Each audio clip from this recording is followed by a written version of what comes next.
Welcome to Iftikhar biology academy.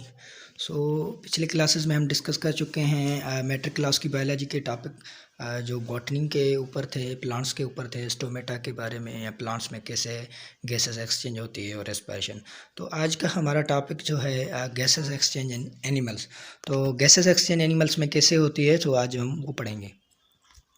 जिससे like plants animal do exchange gases with their environment for the respiration process. जैसे plants अपनी gases को exchange करते हैं, वैसे ही जो एनिमल्स हैं वो भी रेस्पिरेशन का प्रोसेस करके गैसेस एक्सचेंज करते हैं।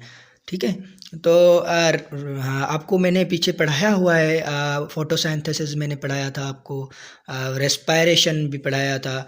तो कुछ आपने पढ़ा था वहाँ पे डेफिनेशन। तो रेस्पिरेशन की जो डेफिनेशन थी, ब्रेक डाउन ऑफ ग्लूकोज। ठीक है, तो कुछ स्टूडेंट्स कहते हैं कि भाई जो रेस्पिरेशन है एज अ ब्रीथिंग, तो प्लांट्स में जो रेस्पिरेशन है वो इसको कह सकते हैं भाई ये ब्रीथिंग वाला प्रोसेस है। ठीक है, तो in order to obtain energy from food they take oxygen and give out carbon dioxide. So the process of gases exchange is ultimately linked with the respiration.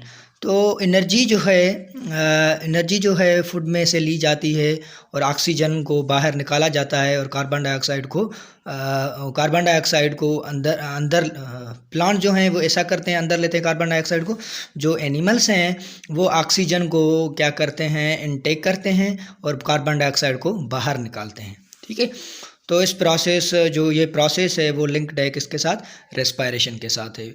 ठीक है, तो आगे हम पढ़ेंगे, तो आगे हम चलते हैं। The respiratory medium for aquatic animals is water, where for the terrestrial animal is air. जो रेस्पिरेटरी मीडियम है, जो हमारा रेस्पिरेटरी मीडियम है एनिमल्स में, एनिमल्स को आपको तो पता है, एनिमल्स में कुछ एनिमल्स एक्वेटिक होते हैं, कुछ टेरेस्ट्रियल। एक्वेटिक वो एनिमल्स होंगे जो वाटर पे सर्वाइव करेंगे या वाटर पे अपना रहेंगे, या टेरेस्ट्रियल वो एनिमल हैं जो ज़मीन पे रहेंगे। ठीक है, तो वो क्या करेंगे, उनका रेस्पिरेटरी मीडियम जो होगा अलग अलग होगा। ठीक है, the amount of molecular oxygen present in air is about 21%, while in water is about 5%।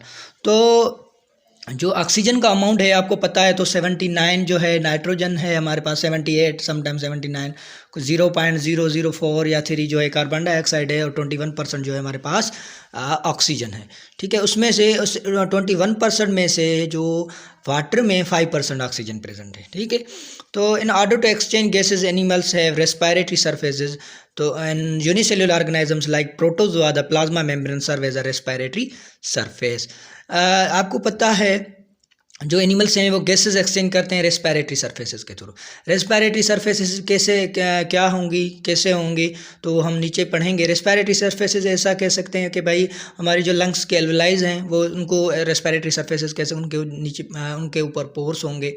ठीक है, तो यूनिसेल्युलर ऑर्गेनिजम्स हैं प्रोटोजोआ मैंने आपको पहले पढ़ाया हुआ है, 9th क्लास के लेक्चर में हमने पढ़ा था प्रोटोजोआ क्या है। प्रोटोजोआ हमारे पास एमोबा है, यूनिसेल्युलर जो है एमोबा है, वो कैसे रेस्पिरेशन करते हैं, कैसे ब्रीथिंग करते हैं, तो उनके पास रेस्पिरेटरी सरफेसेस होती हैं। जो प्लाज्मा मेम्ब्रेन जो है उनकी रेस्पिरेटरी सरफेस पे थ्रू काम करती है। आपको पता है ना, प्रोटोजोआन्स जो हैं वो यूनिसेल्युलर हैं, एक सेल के बने हुए हैं, तो जाहिर सी बात है उनके बाहर वाली साइड से प्लांट तो नहीं है तो एनिमल हैं, तो उनके बाहर से क्या होगी, सेल प्लाज्मा मेम्ब्रेन होगी, या हम सेल मेम्ब्रेन पढ़ते हैं, तो उस सेल मेम्ब्रेन को ही रेस्पिरेटरी सरफेसेस कंसिडर किया जाएगा। ठीक है, उसके बाद हम आते हैं multi cellular animals, the body surface is internal surface. ठीक है, तो मल्टी सेल्यूलर्स में जो बॉडी सरफेस होगी, इंटरनल सरफेस होगी, सर्वेज रेस्पिरेटरी सरफेस का काम करेगी। जैसे हमारे लंग्स में जो है, जो एल्वेलाइज हैं, लंग्स में एल्वेलाइज जो प्रेजेंट हैं वो इन चीज़ों का काम कर सकती हैं। ठीक है, तो हम आगे आएंगे प्रॉपर्टीज़ ऑफ रेस्पिरेटरी सरफेस के ऊपर। तो प्रॉपर्टीज़ ऑफ रेस्पिरेटरी सरफेस क्या हैं, तो 4 बेसिकली प्रॉपर्टीज़ हैं रेस्पिरेटरी सरफेस। तो पहली प्रॉपर्टी जो है वो है क्या, थिन। पहली प्रॉपर्टी है थिन है, रेस्पिरेटरी सरफेस जो होगी थिन होगी। दूसरी जो रेस्पिरेटरी सरफेस की प्रॉपर्टी है वो क्या होगी, वेट हो। ठीक है, और तीसरी जो होगी वो होगी हमारी परमिएबल मीन्स के उसकी परमिएबल का मतलब है उसको इजाज़त दे अंदर जाने की, बाहर आने की, गैस हवा को, गैस को, ठीक है।